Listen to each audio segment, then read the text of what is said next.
ನೆನೆ ಗುರು ಸೇವೆಯ ಮಾಡು ವೈರಿ ಕಂಡಲ್ಲಿ ಧೈರ್ಯವು ಮಾಡು ಹಿರಿಯರು ಕಂಡಲ್ಲಿ ಶರಣವ ಮಾಡು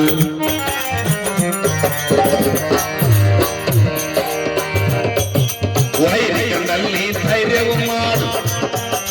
ಹಿರಿಯರು ಕಂಡಲ್ಲಿ ಶರಣವ ಮಾಡು ಗುಣ ನೋಡಿ ನೀ ಗೆಳತನ ಮಾಡು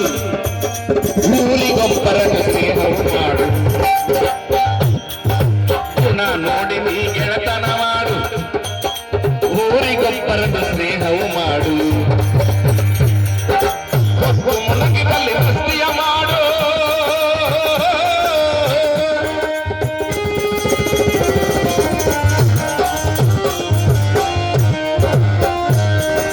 ಹೊತ್ತು ಮುಳುಗಿದಲ್ಲಿ ವಸ್ತಿಯ ಮಾಡು ಕರೆಯೋಡ ಕೊಡ ಮಗಾನ ಮಾಡಣ್ಣ ಜ್ಞಾನದಿಂದ ಶಿವ ಧ್ಯಾನವು ಮಾಡಣ್ಣ ಜ್ಞಾನದಿಂದ ಶಿವ ಧ್ಯಾನ